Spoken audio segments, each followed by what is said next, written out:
ছেড়ে দে নৌকা মাঝি মদিনাতে কান্দে নবী উম্মতের মায়ায়, মদিনাতে কান্দে নবী উম্মতের মায়ায়, ছেড়ে দে নৌকা মাঝি যাব মদিনায়, ছেড়ে দে নৌকা মাঝি।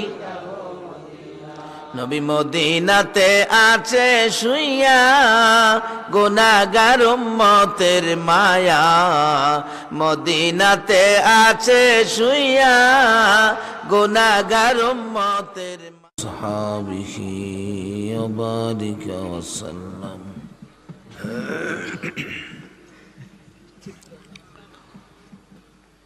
আসসালামু আলাইকুম ওয়া রাহমাতুল্লাহি ওয়া বারাকাতুহু। وعليكم السلام ورحمة الله. الحمد لله نحمده ونستعينه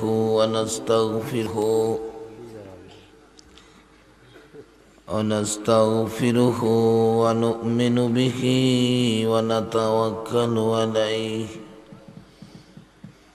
ونعوذ بالله من شرور أنفسنا ومن سيئات أعمالنا،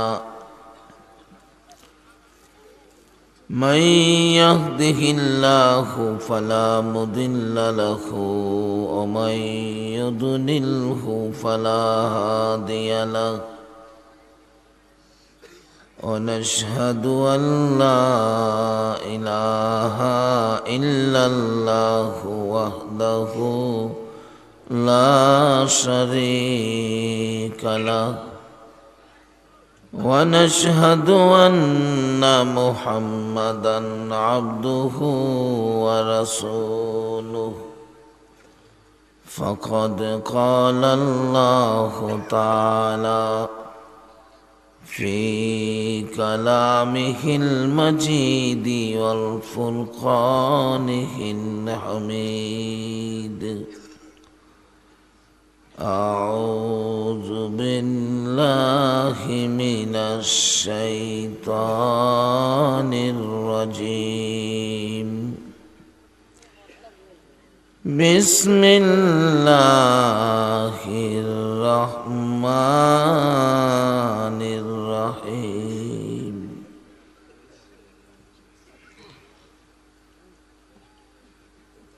اتقوا الله حق تقاته. قال الله تعالى: ولا تقولوا لمن يقتل في سبيل الله أموات. الآخر.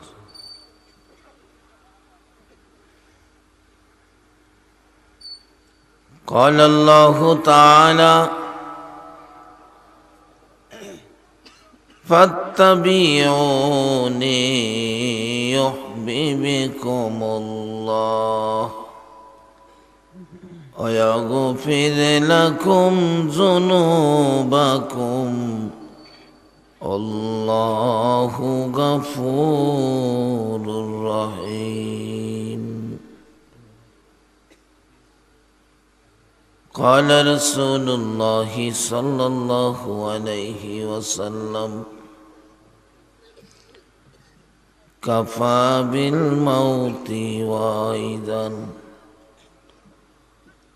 قال رسول الله صلى الله عليه وسلم: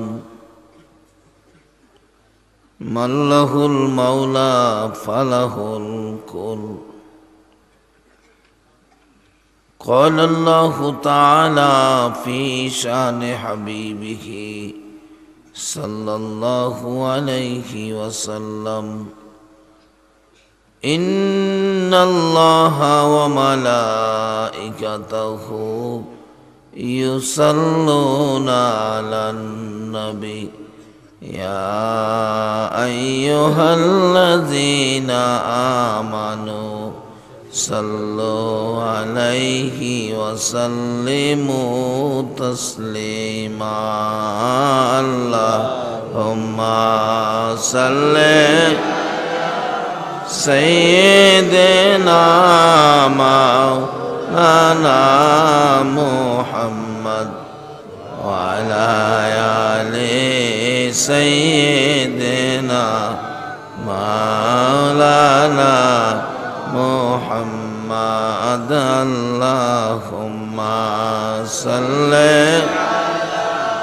সাইয়্যিদিনা মাওলানা মুহাম্মদ ওয়া আলা আলি সাইয়্যিদিনা মাওলানা নবীর মায়া ছেড়ে মানুষ কোথায় আছো বুঝি না, তোমার মায়ায় কান্দে নবী, তোমার মায়ায় কান্দে নবী, শুয়ে সোনার মদিনা। আল্লাহুম্মা সাল্লি আলা সাইয়্যিদিনা মাওলানা মুহাম্মদ ওয়া আলা আলি সাইয়্যিদিনা মাওলানা আল্লাহ আল্লাহ আল্লাহ লা ইলাহা ইল্লাল্লাহ আল্লাহ আল্লাহ আল্লাহ লা ইলাহা ইল্লাল্লাহ। হাই নবীজি দাও গো দেখা, তোমায় দেখে প্রাণ জোড়ায়, তোমার দেখা পেলে নবী গো বই কি মুদের শেষ বেলায়। আল্লাহ আল্লাহ আল্লাহ লা ইলাহা ইল্লাল্লাহ আল্লাহ আল্লাহ আল্লাহ লা ইলাহা ইল্লাল্লাহ ইলাহা ইল্লাল্লাহু মুহাম্মাদুর রাসূলুল্লাহ সাল্লাল্লাহু আলাইহি ওয়াসাল্লাম। নবীর কথা মাইন্না কবরে গেলে কি লাভ? এটাও বাস্তব ঘটনা, মদিনার ঘটনা বলছি। নবীজির একজন সাহাবী ছিলেন, সাহাবীটা খুব কালো, বাংলাতে হলো কালো, কিতাবে আসছে, আরবি দিয়ে তো কিতাবে আসছে আসওয়াত। আসওয়াতের বাংলা হলো কালো। আপনাদের এই বাদে পাশা কি কালো মানুষ আছে না? বাংলা হলো কালো, আরবিতে হলো আসওয়াত, ইংরেজিতে হলো কি ব্ল্যাক। যে যেটা বুঝেন, শব্দ একটাই, কালো। একজন কালো সাহাবী নবীজি একদিন ডাকছে, আসওয়াত এদিকে আসো, তুমি বিয়ে করছো? জি না হুজুর। বিয়ে করবা? হুজুর আমি যে বিয়ে করব আমারও তো কেউ পছন্দ করে না, আমি এমন কালা আমার কেউ পছন্দ করে না। তো এই হাদিসের বলে আমি 2001 হজে গিয়ে মদিনায় নিচে আগে এই কালো মানুষ মদিনায় বংশের লোক এখনো আছে কিনা তালাশ করছি, তালাশ করে দেখি এখনো এই কালো মানুষ মদিনায় অহনো আছে। দেখছি বাতি নিবে গেলে গা এতেন ভাও হয়ে যেত না, এমন কালোর কালো। কিন্তু কালো হইলে কি হবে? পক্ষটা যদি রাসূলের হয় কালো ভালো।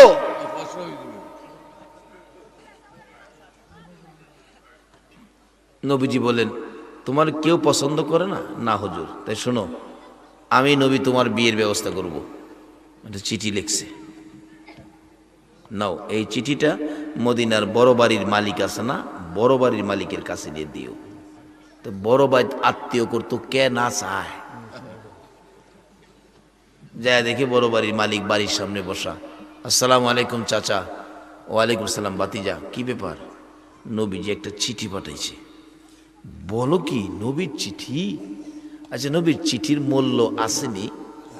যে নবী আঙ্গুলে ইশারা করলে আকাশের চাঁদ 2 ভাগ। রাশিয়ার সবচেয়ে বড় পৃথিবী বিখ্যাত বিজ্ঞানী চাঁদে গিয়েছেন প্রথম, যা দেখছে চাঁদের মাঝখানে আঘাত ফাটা দেখা যায়, চাঁদের মধ্যে অ্যাক্সিডেন্ট আঘাত দেখা যায়। ব্যাপারটা কি? কিছু মাটি নিয়ে আসছে, আয়না পরীক্ষা নিরীক্ষা করে দেখছে এটা 1400 বছর আগের আঘাত। মুসলমানদের কাছে দিলেন, ও মুসলমান, চাঁদের মধ্যে আঘাত, এই ব্যাপারে কি কোরআন হাদিসে কিছু আছে? মুসলমান বললেন, হ্যাঁ, আঘাতের কিছু ঘটনা আছে। কি? আমার নবী আঙ্গুল ইশারা করে চাঁদটাকে 2 ভাগ করছিলেন। ওই রাশিয়ার সবচেয়ে বড় বিজ্ঞানী নীল আর্মস্ট্রং মিল পড়ে গেছে, বিদায় সঙ্গে সঙ্গে কালিমা পড়ে মুসলমান হয়ে গেছে।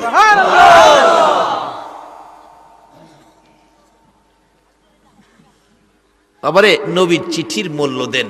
একটা চিঠি ঘরে রাখেন, চিঠিটা পায়া মদিনার বড় বাড়ির মালিক চিঠি খুলছে, চিঠির মধ্যে লেখা, তোমার সুন্দরী মেয়েটাকে আমার কালো সাহাবীর কাছে বিয়ে দিয়ে দাও, ইতি রাহমাতাল লিল আলামিন। এই নবীর হাতের চিঠি, আমার সুন্দরী মেয়েটা কালো সাহাবীর কাছে। নবীর কথা মানতে হবে, কোরআন শরীফ বলছে। সুন্দর টুন্দর বুঝি না, কালো টালো বুঝি না, তবে ছেলেটা একটু দেখি আমার মেয়েটা মাইনা নেয় কিনা, আমি তো গার্জিয়ান। ছেলের ভাই ছায়া দেহে, বাবা রে, জাহাজ মারা।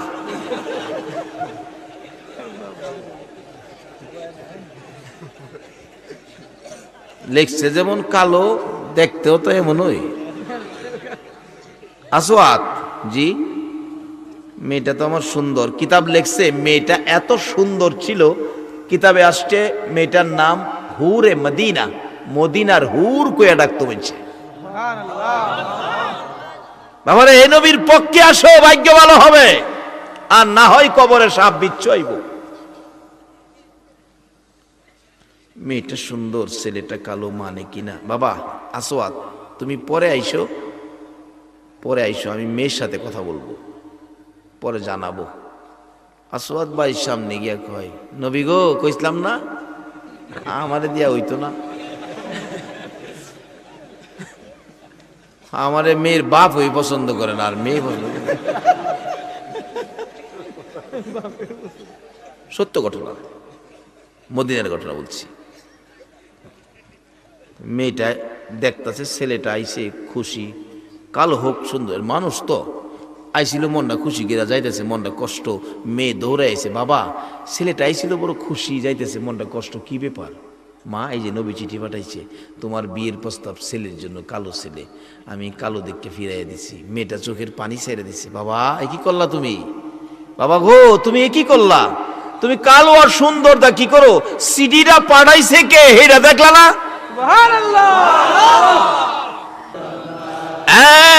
বাবা, উম্মতের দরদি নবী, উম্মতের কান্ডার নবী, রহমতের ভান্ডার নবী চিঠি পাঠাইছে। বাবা গো, আমি কালো আর সুন্দর বুঝি না গো বাবা, নবীর কথা মানতে যাইয়া সুন্দরী মেয়ে কালোর কাছে বিয়ে বসতে রাজি হয়ে গেলাম। বাবা ডাক দেন, ছেলেটা যাইতেছে, ডাক দেন, নবী কষ্ট পাবে। মদিনার মহিলারা পর্যন্ত নবী কষ্ট পাবে এই কাজ করতে রাজি ছিল না। আর আমরা দেশের মহিলারা খালি মার্কেটও জায়গা, মার্কেটও।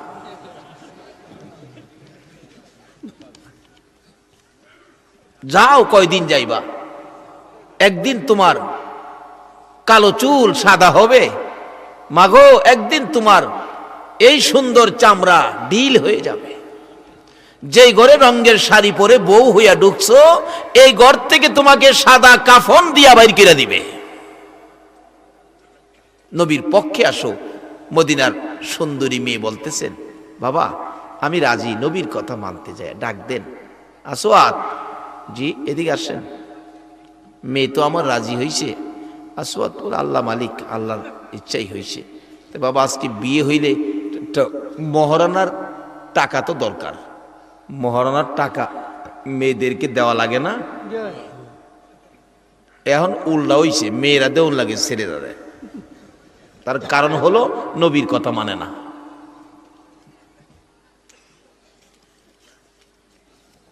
মহারণার টাকা আনছো, আসওয়াদ কয় নবীর চিঠি ছাড়া, নবীর চিঠি ছাড়া আমার কাছে কিচ্ছু নাই।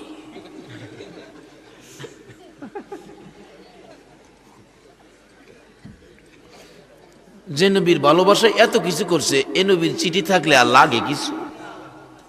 কিচ্ছু নাই। মেয়েটা কো বাবা এদিকে আসেন, নবীর চিঠি যখন দেখাইছে গরিব মানুষ মনে হয়, বাবা আপনারা ধনী মানুষ। ও ধনী, কে আছো বাদে বসার গ্রামে? ধনী কে? ধনী হয়েছ কার পকেটের টাকায় আজকের এই মজলিস জান্নাতের বাগান সাজানো হয়েছে? ধন তো অনেকের আছে, এই কাজে তো লাগে না। মেয়েটা বলতেছে বাবা আপনারা ধনী মানুষ, বাবা গো নবী খুশি হবে, মহারানার জন্য কিছু টাকা এই ছেলেটাকে সাহায্য দেন। কেমন মেয়ে বাবারে পরামর্শ দেয়, নবী খুশির কাজ করত। কিছু টাকা মেয়ের পরামর্শে দিলেন ছেলেটার হাতে। ছেলেটা এই টাকাগুলো গয়না দেখে অনেক টাকা, মহারণা দেওয়া হবে। আবার জিগাই মেয়ের বাবা আসওয়াদ, মেয়েটা তো আমার ধনী মানুষের মেয়ে, ভালো ভালো কাপড় পরছে, আজকে বিয়ে হইলে তো দামানের পক্ষ থেকে তো জামাইয়ের পক্ষ থেকে তো একটা নতুন কাপড় দরকার, একটা কাপড় কি আনতে পারবা? আসওয়াদ কয় এমটি পকেট, 10 পায়ও নাই, নবীর চিঠি আছে আর কিচ্ছু নাই। কিছু সাহস হয়েছে, কারণ কিছু পাইছে তো। মেয়েটাকে বাবা এদিকে আসেন, এত টাকা যখন মহারণার জন্য দিছেন, একটা কাপড়ের টাকাও দেন না বাবা, দেন না, রাসূল খুশি হবে। ও বাদে পাশার মা বোনেরা, মদিনার মহিলারা পর্যন্ত রাসূল খুশি করার কাজ করছে, দেন। মেয়ের পরামর্শে বাবা একটা কাপড়ের টাকা হাতে দিছে। কিতাব লেখে আসওয়াদ মহারণার টাকাগুলো লইয়া, কাপড় কিনার টাকা লইয়া মদিনার মার্কেটে গেছে। এরে কাপড়ের দোকানদার সুন্দর একটা কাপড় দে, আমার ভাগ্য ভালো রে, নবীর পক্ষে থাইকা নবীর কথা মাইনা আমি কালো হইয়া সুন্দরী মেয়ে বিয়ে করব, আমার বিবি যেন পছন্দ করে সুন্দর ভালো একটা কাপড় দে। কাপড় অনেকগুলো খুলে দিলেন সামনে, দেখেন কোনটা নিবেন কোনটা না। এটা নবীর আদর্শ, এটা নবীর প্রেম, এটা নবীর নির্দেশ। বিবির জন্য কাপড় কিনো, ভালো কাপড় কিনো, তুমি যেটা ভালো মনে করো, বিবির জন্য সেটাও তুমি নাও। এখনকার দিনের যুবকগুলো নিজের কাপড় কিনে 1200 টাকা, বিবির কাপড় কিনতে গেলে 120 টাকা। এটা নবীর আদর্শ না, এটা নবীর তরিকা না, এটা নবীর দেওয়া নীতি রীতি না। বাবারা, সবগুলো নবীর আদর্শে মাফিক হতে হবে। নিজে যেই দামি কাপড় পরবা, বিবির জন্য সেই দামি কাপড় নিতে হবে। হ্যাঁ জিগা বাবির রং কেমন, আর আমরাও হেই ব্যাক লই, আমরাও কয়ে দেই তোর ভাবির রং তো উজ্জ্বল শ্যামলা, উজ্জ্বল শ্যামলা। দোকানদার কই তাইলে চকলেট কালার ন্যাংরা। দেখছেন নি কারবারটা? আমার বিবির রং কেমন, হ্যাঁ রে কমু, হ্যাঁ কাপড় পছন্দ করে দিব, আমি নিমু। এমন বুকা, এমন ব্যাক কল কই আছে, এমন মগা কই আছে? রাসূল কইছে তোমার স্ত্রীর কাপড় তুমি পছন্দ করে কিনো। যাক, এদিকে আজকা ওয়াজ না। কাপড় দিছে অনেকগুলো সামনে, আসওয়াদ দেখতেছে কোনটা নিলে বিবি খুশি হবে। দেখতে দেখতে একটু সময় পার হলো, একটু পরে শোনা যায় রে কে যেন এতিমের মতো কান্দে, পাগলের মতো দৌড়াইয়া যায় আর রাস্তা দিয়া ডাকতেছে, মদিনার দোকানদারেরা গো, ও মদিনার যুবকেরা রে, মদিনার ব্যবসায়ীরা, মদিনার যুবকেরা, খবর পাইছো নি? আল্লাহর বন্ধু যুদ্ধের ময়দানে রওনা হইয়া গেছে।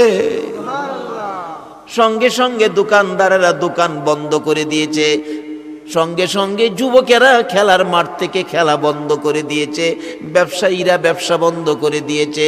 আজকে যারা আরামের বিছনা ছেড়ে ঘর ছেড়ে বাড়ি ছেড়ে এই নবীর ভালোবাসায় মাহফিলে বসে আছো, আমার মন বলে তোমাদের জন্য আমার নবী ফুলসিরাতের ঘাটে বসে থাকবে। নারায়ে তাকবীর, নারায়ে রিসালাত।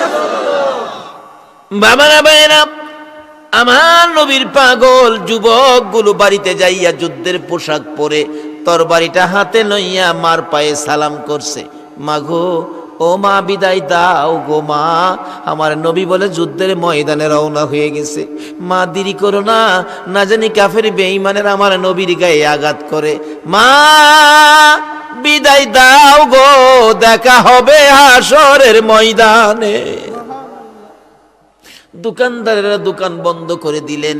এবার ডাকতেছে আসওয়াদ, নিজেকে নিজে প্রশ্ন করে, ও আসওয়াদ, বিয়ে করতে যাবি, কাপড় কিনতে আইছস, নবী বলে যুদ্ধে গেছে রে, বল বিয়ের বাজার করবি না যুদ্ধের বাজার করবি?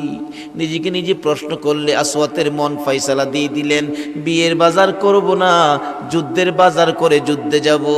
সকল টাকা লইয়া, মোহরানার টাকা, কাপড়ের টাকা দিয়ে, ও যুবকেরা কারা গো এই মাহফিল সাজাইছো, তোমরা কেমন মায়ের সন্তান গো, কাদের রক্তের রোজগার দিয়ে মাহফিল কায়েম করেছো, তোমাদের প্রতি আমার রাসূল খুশি হইয়া যাইব।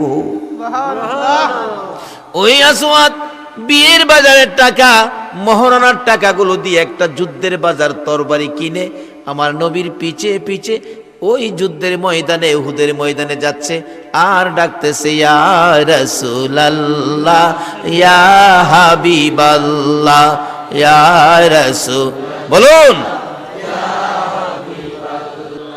এবার হযরতে আসওয়াদ এইভাবে নতুন তরবারি হাতে যুদ্ধের ময়দানে ঝাঁপিয়ে পড়ে কাফের বেঈমানদের আঘাতে, বল্লমের আঘাতে ডান পাশে কলিজা খুইলা জমিনে পড়ে গেছে। আসওয়াদ নতুন তরবারি হাতে দুনিয়া থেকে বিদায়ী হয়ে গেছে। যে যুদ্ধে 70 জন সাহাবা শহীদ হয়েছিলেন, আমার নবী নিজেও ব্যথায় ব্যথিত হয়েছিলেন। আমার নবী ডাকে, সাহাবীরা রে, আমার আদুরের শহীদদেরকে তোরা দাফন করে দে, শর্ত হলো গোসল দিস না, রক্ত মাখা জামাগুলো পাল্টাইস না, কাফন পরাইস না, এই রক্ত মাখা জামা অবস্থায় দাফন করে দে। হাসরের জমিন যেদিন কায়েম হবে রে, আমি নবী এই রক্ত মাখা অবস্থায় আমার উম্মত গুলো লইয়া আল্লাহর আরশের কিনারে যাইয়া দাঁড়াবো। মাবুদ বলো, আমার উম্মতের মতো কোন নবীর উম্মতেরা এইভাবে জীবন দিছেনি? দেখাবো গোসল দিস না, রক্ত মাখা অবস্থায়। দাফনের কাজ শুরু হলো। কিতাব লেখে 69 জনের দাফন শেষ। 70-এর মাথায় হযরতে আসওয়াদকে দূরে দেখা যায় পড়ে আছে। আমার নবী বলেন, সাহাবীরা রে, আমার আসওয়াদের মতো দেখা যায়, আমি তো আসওয়াদকে বিয়ে করতে পাঠিয়েছিলাম। একজন সাহাবী বলেন, হুজুর আসওয়াদ বিয়ে করতে যাবে, বিয়ের বাজারের জন্য আসছিল, আপনি নবী যুদ্ধে গেছেন খবর পাইয়া বিয়ের বাজারের টাকা দিয়ে যুদ্ধের বাজার তরবারি কিনে যুদ্ধের ময়দানে গিয়েছিল, ওই তো দেখা যায় আসওয়াদ শহীদ হয়ে গেছে। আমার নবী চোখের পানি ছেড়ে দিলেন, রে আসওয়াদ, মদিনার হুর নিলি না রে, যুদ্ধের বাজার করে আমি নবীর ভালোবাসায় জীবনটা দিয়ে চলে গেলে, এ আসওয়াদ কি করলি, মদিনার হুর নিলি না, যুদ্ধের বাজার করে জীবন দিলি। ও মাবুদ, আমার আসওয়াদ রে তুমি কি দিবা গো আল্লাহ, দে দে আসওয়াদের লাশটা কবর নামিয়ে দে।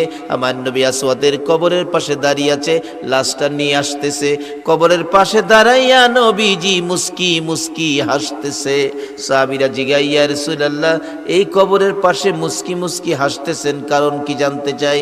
আমার নবী বলেন, সাহাবীরা রে শোনো, আমি কেন কান্দি, আমি যা দেখি তোমরা তো তা দেখো না। আমার আসওয়াদ মদিনার হুর ফালাইয়া, আমি নবীর কথা মানতে যাইয়া, আমি নবীর ভালোবাসা রাখতে যাইয়া, মদিনার হুর ফালাইয়া বিয়ের বাজারের পরিবর্তে যুদ্ধের বাজার করে আসওয়াদ জীবন দিয়ে দিল, কবরে রওনা হয়েছে। আমি নবী কবরের পাশে দাঁড়াইয়া দেখি রে, মদিনার হুরের পরিবর্তে আসওয়াতের কবরে আমার আল্লাহ জান্নাতের হুর পাঠাইয়া দিছে।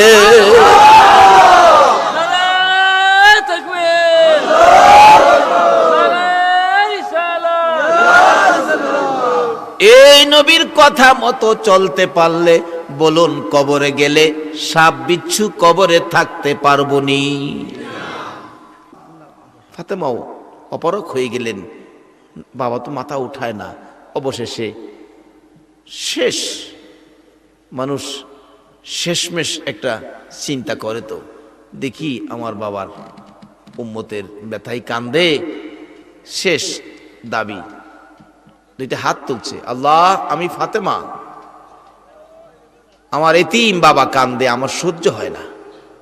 আল্লাহ গো, আমাকে যে দুইটা কলিজার টুকরা সন্তান দিছো, সোনার পুতুলের মতো, পূর্ণিমার চাঁদের মতো, দেখলে আমি মায়ের কলিজা ঠান্ডা হয়। আমার দুইটা কলিজার টুকরা, দুইটা সোনার পুতুল, এ হাসাইন আর হুসাইন, আমার এতিম বাবার উম্মতের নামে কুরবানি দিয়ে দিলাম। বাবারা গো, এই নবীর পক্ষে গেল না, শুধু নিজে কান্দে না, হাদুরের দুই নাতি পর্যন্তই আপনার আমার জন্য কুরবানি হইয়া যায়। মহব্বতে দুরূদ শরীফ পড়ুন, আল্লাহুম্মা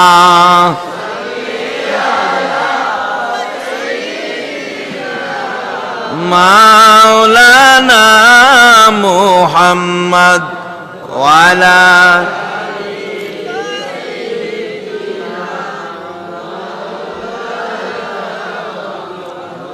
মা'দ আল্লাহুম্মা সাল্লি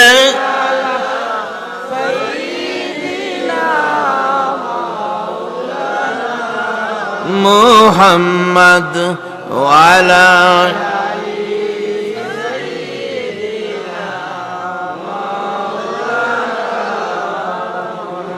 নবীর মায়া ছেড়ে মানুষ কোথায় আছো বুঝি না, তোমার মায়ায় কান্দে নবী, তোমার মায়ায় কান্দে নবী, শুয়ে সোনার মদিনা। আল্লাহুম্মা সাল্লি মাওলানা মুহাম্মদ ওয়ালা আলি সাইয়্যিদিনা মাওলানা বালাগাল উলা বিকামালিহি কাশাফাদ দুজা বিজামালিহি আসনাত জামিউ খিসালিহি সাল্লাল্লাহু। হাসাইন ডাকলো, হুসাইন ডাকলো, নবী মাথা উঠাইতে রাজি না। মা ফাতেমা যখন ডাক দিলেন, মাবুদ গো, আমার এতিম বাবা আর কত উম্মতের জন্য কাঁদবে, যাও আমি কথা দিলাম, তুমি না মায়ের দোয়া কবুল করো। মাবুদ, আমার দুইটা কলিজার টুকরা হাসাইন আর হুসাইন, তারা দুই ভাইকে বাবার উম্মতের জন্য কুরবানি দিয়ে দিলাম। আমার আল্লাহ কয়, জিবরাইল রে, ও জিবরাইল, যা রে আমার বন্ধুর কাছে যা। আমার বন্ধুর মনের আশা পুরা হইল রে, ফাতেমার সর্বনাশ হইল। জিবরাইল, আমার বন্ধুর কানে খবর দে, বন্ধু যেন আর না কান্দে। বন্ধুর কাছে আমার সালাম কও, বন্ধুর কাছে খবর কও, বন্ধু যেন না কান্দে। হাসাইন হুসাইনের কুরবানির বিনিময় আমি আমার বন্ধুর উম্মতের নাজাতের ফায়সালা করে দিলাম। জিব্রাইল এসে কানের গোড়ায় মুখ লাগাইলে আমার নবী মাথা উঠাইয়া হাসেন হুসেনকে টাইনা বুকে জড়াইয়া কান্ধে। যদি ইচ্ছে করতেন নবী বলতেন, আল্লাহ গো, আমার এই আদরের নাতিদের কুরবানি আমি মানি না, কুরবানি হতে দিব না। বলুন আমার আল্লাহ নবীর কথা মানতো কিনা? আমার নবী এত আদরের নাতির কুরবানি নবী ফিরায় না উম্মতের ব্যথায়। এই নবীর কথা আমাদের মানা দরকার আছে কিনা? এই নবীর দেখানো রাস্তায় আমাদের চলা দরকার আছে কিনা? তাইলে আপনি জান্নাতি হবেন। এই নবীর কথাই যারা চলবেন, এই নবীর কথায় চলে, নবীর পক্ষে থেকে নবীর দেখানো রাস্তায় চলে মৃত্যু হলে এটাই হবে আল্লাহর রাস্তায় মৃত্যু। আর এইভাবে মৃত্যু হয়ে কবরে গেলে মরতে যখন হবেই লন, এই রাস্তাটাই যাই যে রাস্তায় মৃত্যু হয়ে কবরে গেলে আল্লাহ রাব্বুল আলামিন ঘোষণা দিয়েছেন, বাল আহইয়াউন ইনদা রাব্বিহিম ইরজাকুন। তোমরা যেমন দুনিয়া থেকে খাইতেছো, আমি তাদেরকে কবর এইভাবে খাওয়াইতেছি।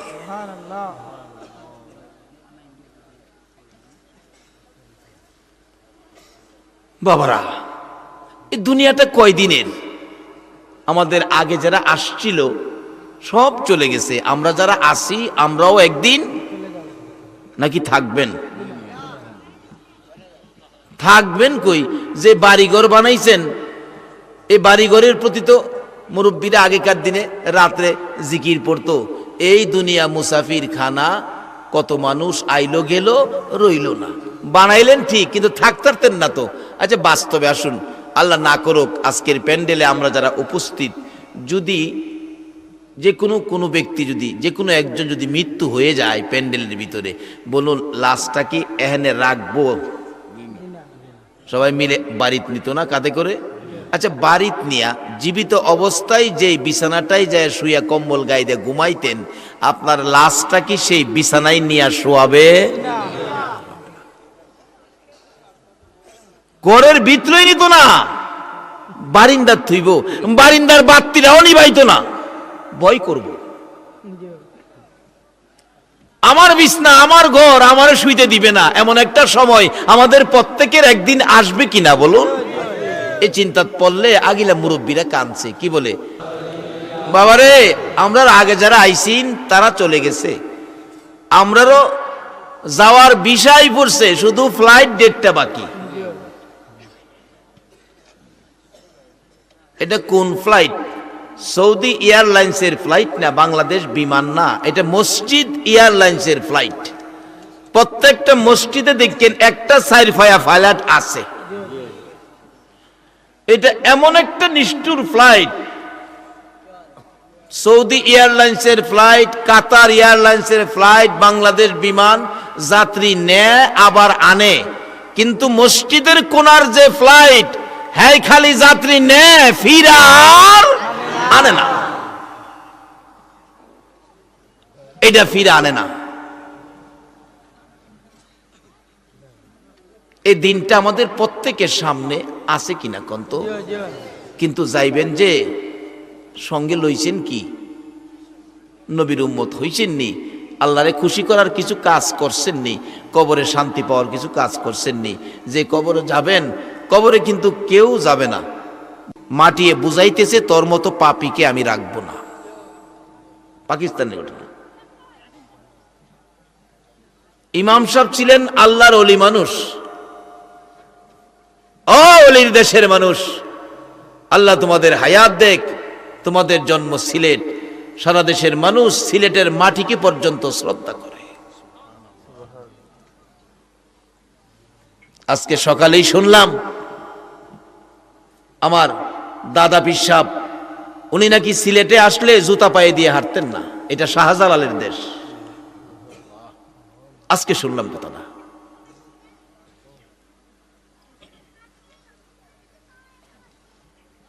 আল্লাহর ওলি ইমাম সাহেব বলতেছেন আরেকটা কবর কুরো, আরেকটা কবর কুরা হলো, আস্তে করে কবরটা বন্ধ হয়ে গেছে। ইমাম সাহেব আল্লাহওয়ালা বলেন আরেকটা কবর কুরো, 3টা পর্যন্ত দেখি, কারণ 3-এর একটা হিসাব আছে। 3 নাম্বার কবরটা বন্ধ হলো না, বলতেছে দুইজন লোক কবরে নামলেন, লাশটা দাও তাদের হাতে।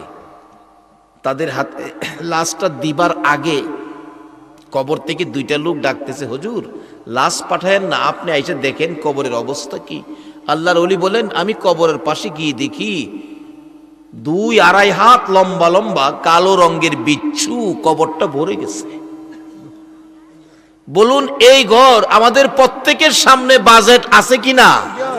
বাবারে, রাসূল বলছে এক একটা কবরে 99টা করে সাপ দেওয়া হবে। বাস্তব ঘটনা, কবরে বিচ্ছু এসে ভরে গেছে। এই কবরে নবীর পক্ষ না নেওয়া যায় না। এই কবরে আল্লাহর সাথে সম্পর্ক না করে যায়েন না, নবীর কথা না মাইন্না যায়েন না। নবীর কথা মাইন্না যদি যাইতারেন তাইলে অবস্থা কি দেখেন। মদিনার ঘটনা বলছি, আপনাদের কষ্ট হইতেছে না তো? আমার কষ্ট হইল, আমি যতটুকু পারি ইনশাল্লাহ আমি যাব।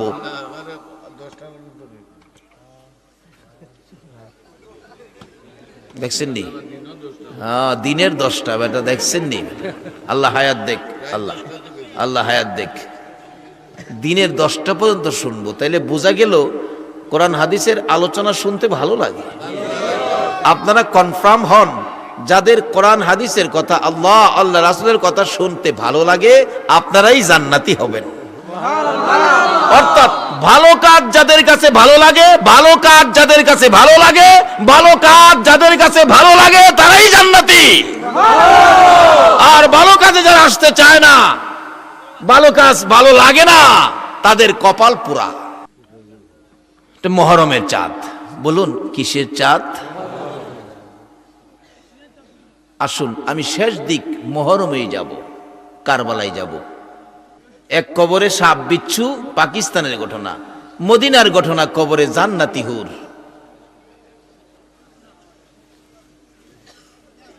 আমার দিক ছিল কারবালায়। ইমাম হাসাইন রাদিয়াল্লাহু তাআলা আনহুর জন্য মা দোয়া করেছেন। যেই নবী এত আদরের নাতিদেরকে পর্যন্ত উম্মতের নাজাতের ফয়সালার জন্য কুরবানি মেনে নিলেন, আমরা এ নবীর কথাগুলো মানা আমাদের দরকার। যাই হোক, আমি সংক্ষেপ করে কথাগুলো বলতে চেষ্টা করতেছি, কারণ এর মধ্যে বিস্তারিত আলোচনা করলে অনেক সময়ের দরকার এই কারবালা বুঝাইতে গেলে। আমি সংক্ষেপ, যেহেতু কারবালার আলোচনা ক্যাসেটেও বাজে সারা দেশেই, কাজে এটা আর এখন বুঝাইতে সময় বেশি একটা লাগে না। ইমাম হুসাইনের জন্য মা দোয়া করে দিলেন, কবুল হলো। আমার নবী হাসাইনকে নিয়ে মদিনায় রওনা হলেন। 2 নাতি বুকে লইয়া কাঁদতেন নবীজি। কি হলো? আমার হুসাইনের বিনিময় উম্মতের নাজাতের ফয়সালা। নবীজি দুনিয়ার থেকে বিদায়, 4 খলিফা বিদায়, ফাতেমা বিদায়, লম্বা ঘটনা, সব বিদায়। মাবিয়ার ছেলে এজিদ দুনিয়ার লোভী, ক্ষমতা লোভী, রাষ্ট্রের ক্ষমতা নেওয়ার জন্য হুসাইনকে দুনিয়ার থেকে বিদায় করে দিবে, এই তার চক্রান্ত। হাসাইন রাদিয়াল্লাহু তাআলা আনহুকে কিভাবে মারবেন? একজন কুটনি বুড়ি মহিলা মানুষ, মহিলাকে সেট করলেন। মহিলা কয় আমি মাইরা দিমু, ব্যাপারই না। হাসাইন রাদিয়াল্লাহু তাআলা আনহু 4 জন বিবি ছিলেন। সকলের ছোট বিবির নাম ছিল জায়েদা শরবত বানাইতে পারতো ভালো, জায়েদার হাতে শরবত খাইতেন। বুড়ি জায়েদার সাথে গিয়ে সেট করলেন, তুমি শরবতের সাথে বিষ দিয়া দিবা, এই বিষ খাইলে মারা যাবে, তোমারে এজিদ হবে রাজা, তুমি হবে রানী। তাই নাকি? মহিলা মানুষ, সরল মানুষ, সহজেই বুঝ মানে। বিষ দিলেন, শরবতের সাথে বিষ। হাসাইন রাদিয়াল্লাহু তাআলা আনহুকে খাওয়াইলে হাসাইন তো বিশ্বের অ্যাকশনে মৃত্যুর পর্যায়ে চলে গেছে। ডাকতেছে, বিবি এ কি করলি? আমারে বিষ খাওয়াইলি? অবশেষে কান্দে, না তোর দোষ নাই, আমার মা দোয়া করছিলেন নানার উম্মতের জন্য হুসাইনের কোরবানি, আমি বিষ খায়া দুনিয়ার থেকে বিদায় হব, এটা ছিল। যাও, তোমারে কিছু বলি না। হাসাইন ডাকতেছে, হুসাইন কই?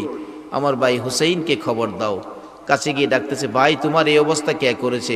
বলো, প্রতিশোধ নেব। হাসাইন বলেন, না, প্রতিশোধ নিতে হবে না, মায়ের দোয়া কবুল হয়েছে, তোমার উপরও কিন্তু বিপদ আসতেছে ভাই। হাসাইন বিদায়ী হয়ে গেলেন। এবার হুসাইনের পালা। হাসাইনকে মদিনায় মারছি, মদিনায় তো হুসাইনকে মারা যাবে না, চক্রান্ত করে কুফায় নিয়ে আসো। এজিদ কুফার গভর্নর ইবনে জিয়াদের মাধ্যমে এলাকার থেকে চিঠি পাঠায় হুসাইনের কাছে, লেখা, হুসাইন, কুফাবাসী আপনার পাগল, মদিনায় থাকেন না, কুফায় আসেন। আসলেও জনগণ নবীর আদুরের নাতি তো, আসলেও পাগল। যেমন আজকে সাহাব কেবলা দুনিয়ায় নাই, সাহেব জাদাদের জন্য কি আপনারা ভালোবাসা দেন না? দাওয়াত করেন নাই আপনারা? গেল তো সাহেব কেবলা। এই শানে আমি গজল গাইতাম, এই গজল গায়া পুরস্কারও পাইছি। সেই গজলটা আমার কি ছিল?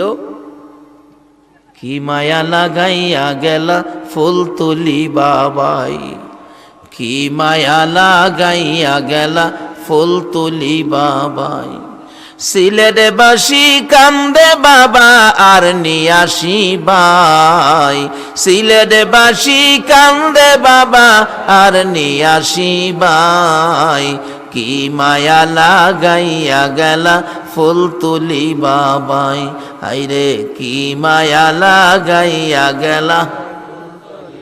যাই হোক, লেখা আছে বইয়ে, মনে নাই তো, বয়স হইতাছে, মনে রাখতে পারি না।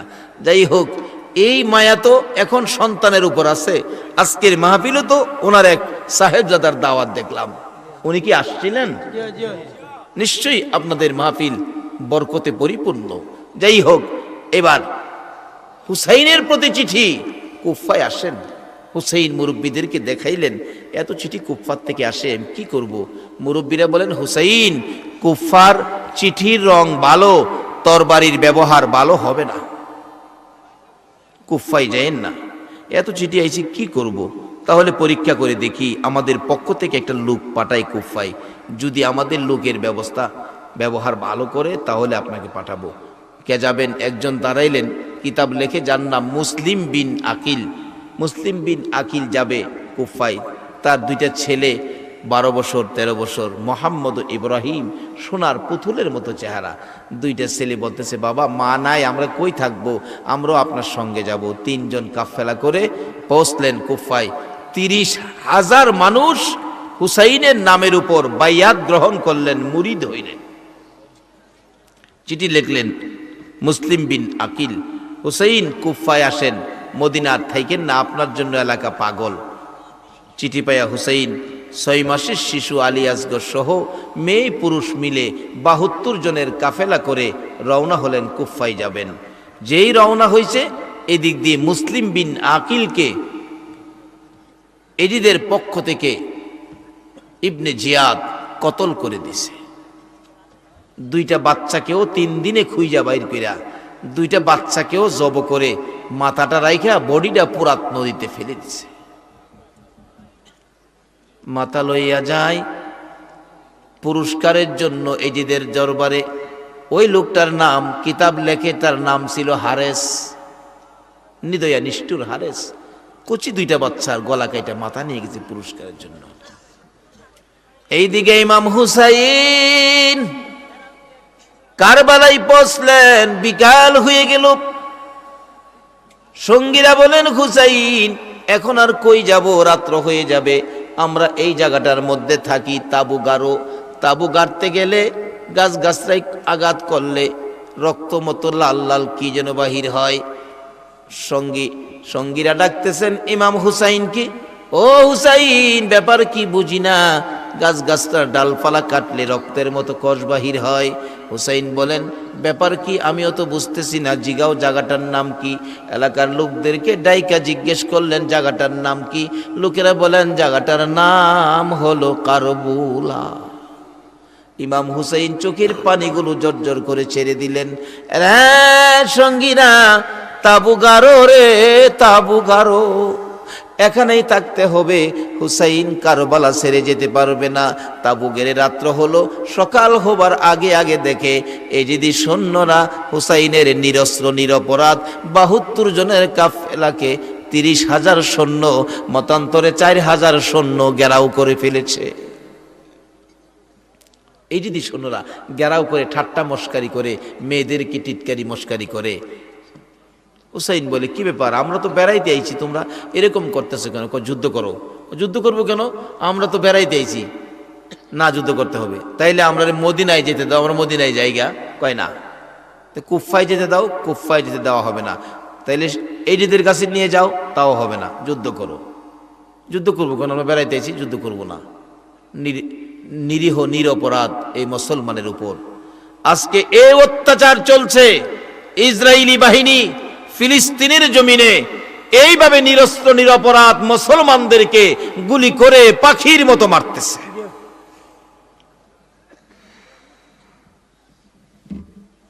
বাবারা, আসুন আমরা আল্লাহর কাছে পানা চাই, নবীর দেখানো পথ ধরে আল্লাহর সাহায্য চাই, আল্লাহ সাহায্য দিবে। এই বেচারা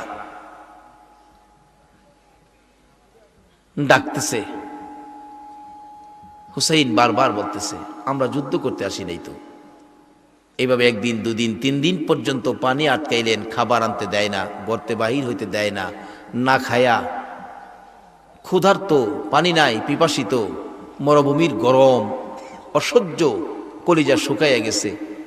মহরমের 9 তারিখ দিবাগত রাত্রে ইমাম হুসাইন এশার নামাজ পড়ে তাবুর বাতিটা নিবায়া কাঁদতেছে, তোমরা যেদিক দিয়ে পারো এখান থেকে পালিয়ে যাও, হুসাইন এখান থেকে যেতে পারবে না।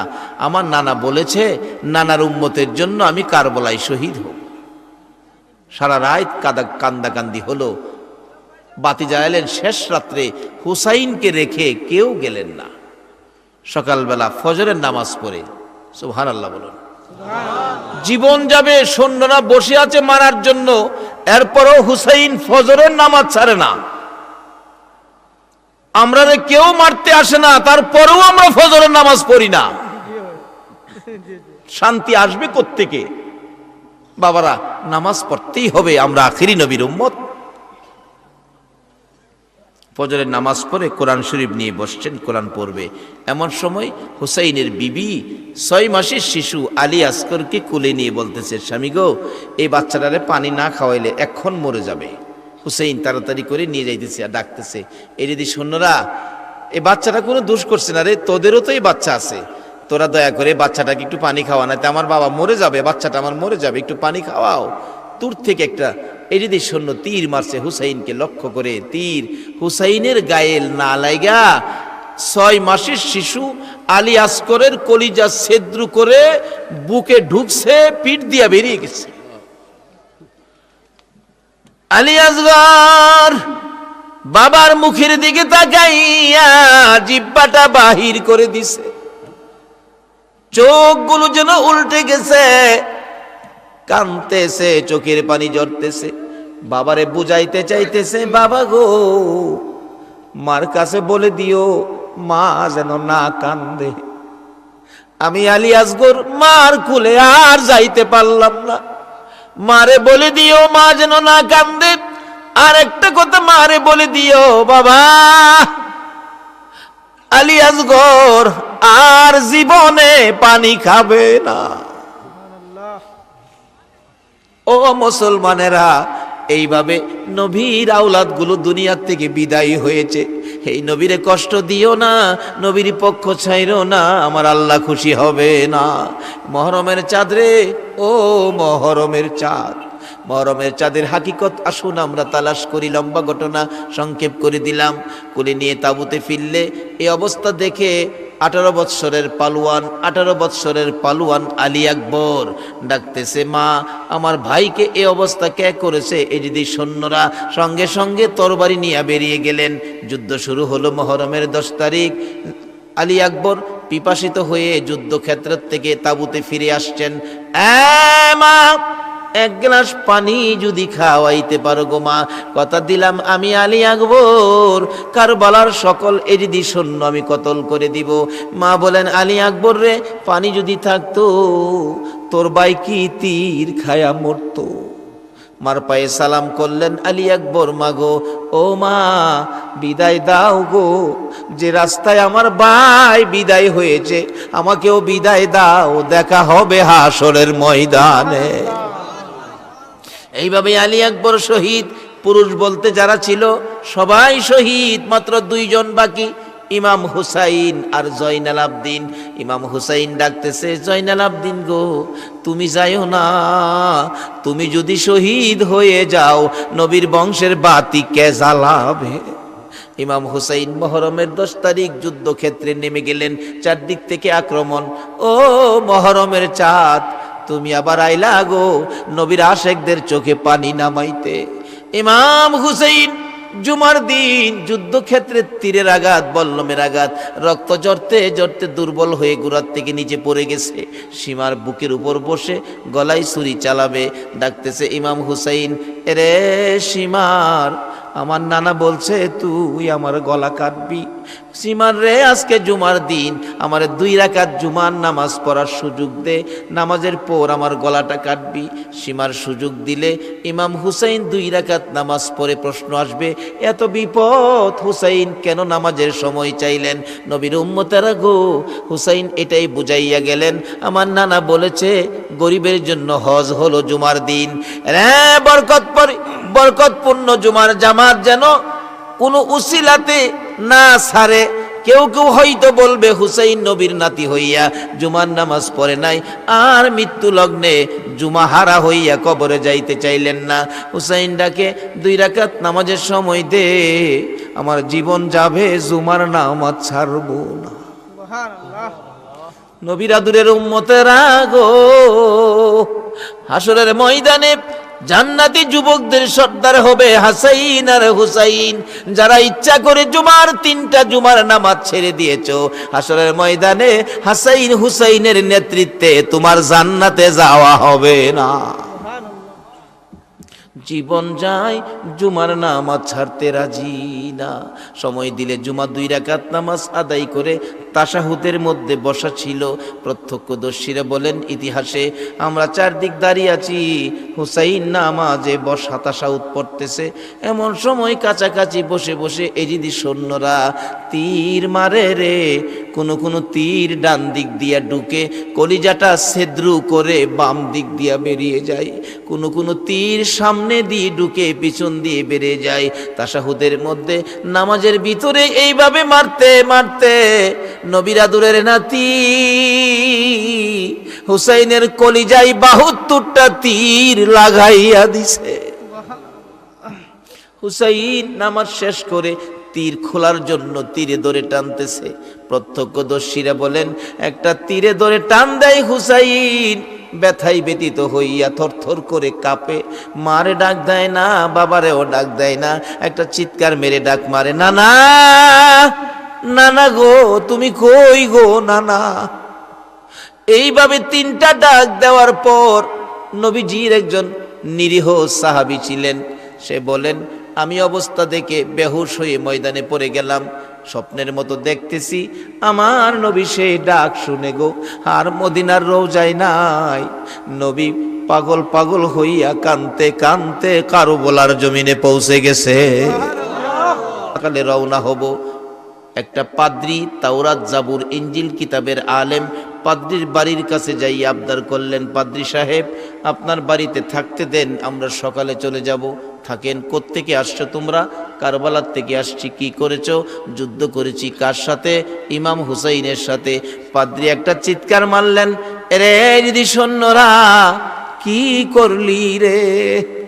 হুসাইনের গলায় ছুরি চালাইছো, আমার নবীর কলিজায় লাগাইছো। নবী সবসময় বলতেন, হুসাইন তুমি আমার, আমি তোমার, তোমাকে যে কষ্ট দিবে সেই যেন আমি রাসূলকে কষ্ট দিবে। হুসাইন তুমি আমার, আমি তোমার বলে নবী সবসময় কাঁদতেন। মাথাটুকু রুমালের প্যাকেট করে যাচ্ছে। পাদ্রী ডাকতেছে, ও সৈন্যরা মাথাটা আমার কাছে দাও, আমি রাত্রে দেখব। সবাই ঘুমিয়ে গেছে। পাদ্রী এই মাথা লইয়া ঘরের ভিতরে ঢুকলো না, গির্জার মধ্যে ঢুকলো। টেবিলের উপর রেখে মাথাটা খুইলা দেখে যে গালে নবী চুমাইতো, এই গালগুলি রক্তে লাল লাল হয়ে রয়েছে। পাদ্রী রুমাল বিজাইয়া বিজাইয়া চোখের মুড়ি গালগুলো সমস্ত মুখমণ্ডল পরিষ্কার করেছে। পাদ্রী বসে বসে ডাকতেছে, চোখের মধ্যে সুরমা লাগাইতেছে। অবশেষে 12টা পার হয়ে গেলে ডাকতেছে, ও মদিনার কামলেওয়ালা নবী, একবার তোমার নাতি হুসাইন রে দেখা গেল না? পাদ্রী বলেন, 12টার পর আমি দেখি আমার গড়খানি থরথর করে কাঁপতেছে, গির্জাখানি কাঁপতেছে। আমি বেহুশের মতো হয়ে গেলাম, স্বপ্নের মতো ঘুমের মতো পড়ে আছি। এমন সময় দেখি গো, কে যেন আইসা হুসাইনের মাথার উপর বসে 2 গালে চুমাইয়া চুমাইয়া কান্দে। জিজ্ঞেস করলাম, তোমার পরিচয় কি? কে তুমি? হুসাইনের 2 গালে চুমাইয়া কান্দো। জবাব আসতেছে, পাদ্রী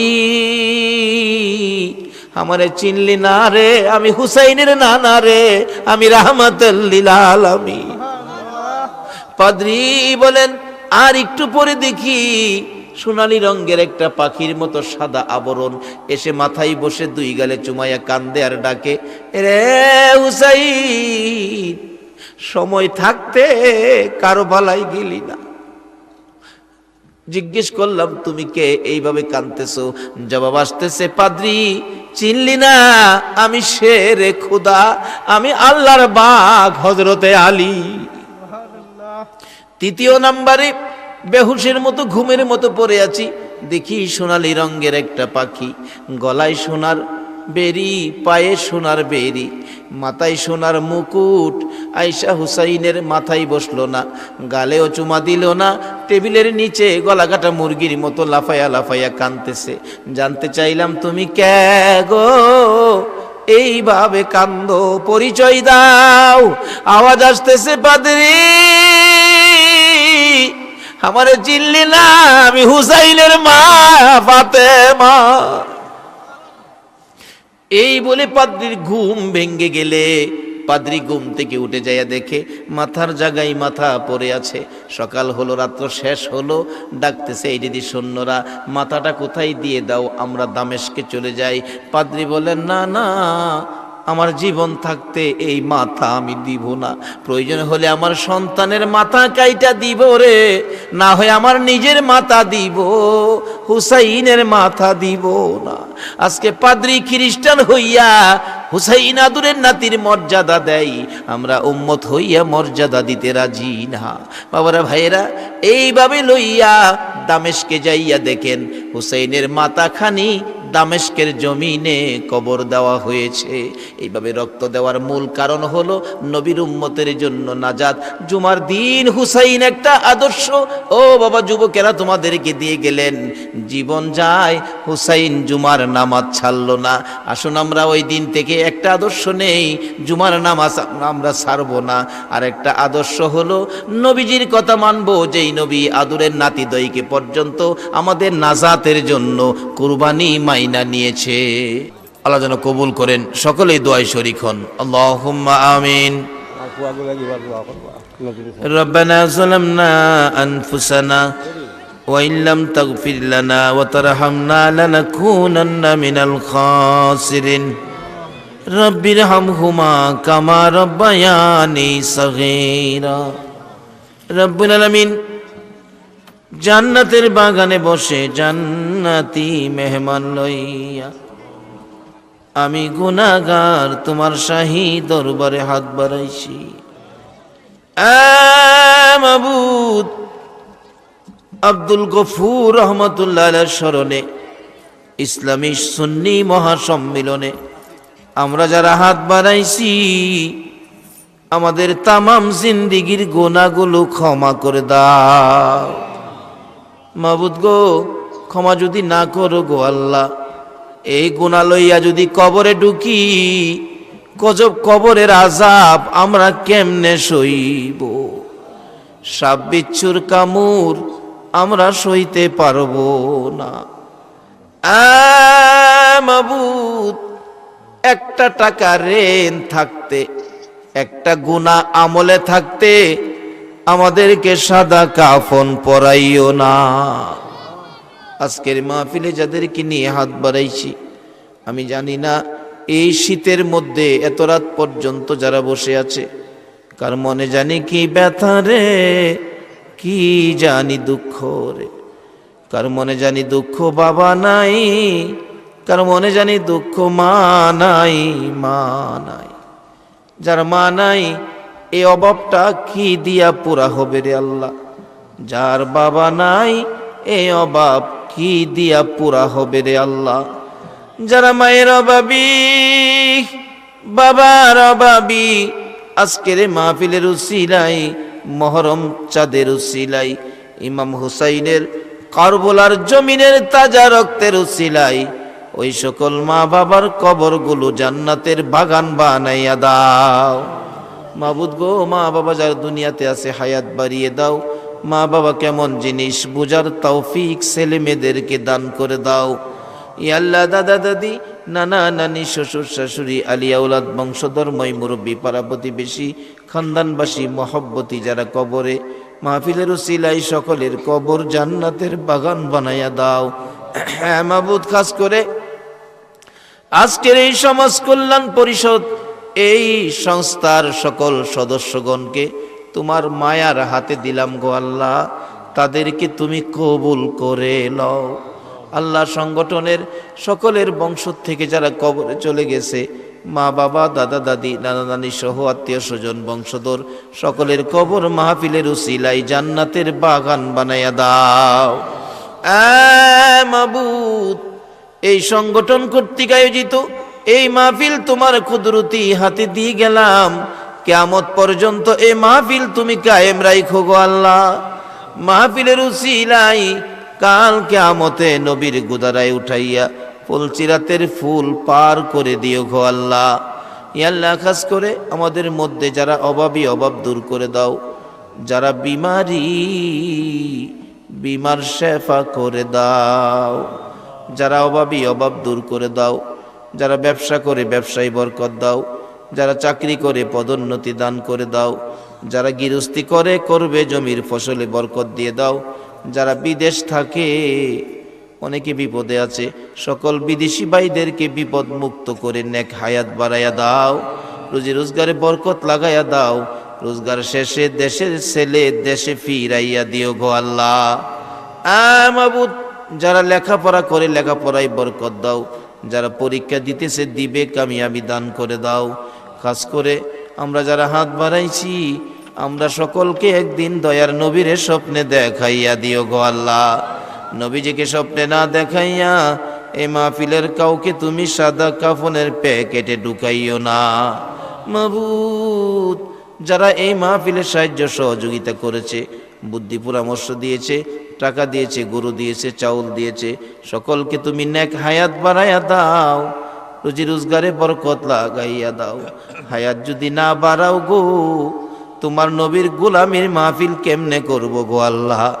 মাবুদ, এই মাহফিলের উসিলাই সবাইকে তুমি কবুল করে লও। ইয়া আল্লাহ, সিন্নি বিতরণ হবে, সারা রাত মাহফিল চলবে। যা আলোচনা হয়েছে, আরো যা আলোচনা হবে, আমাকে সহ সকলকে তুমি আমল করার তৌফিক দাও। ওয়া সাল্লাল্লাহু তাআলা আলা খায়রি খালকিহি মুহাম্মাদিন ওয়া আলা আলিহি ওয়া আসহাবিহি আজমাইন বিহাক্কি লা ইলাহা ইল্লাল্লাহু মুহাম্মাদুর রাসূলুল্লাহ।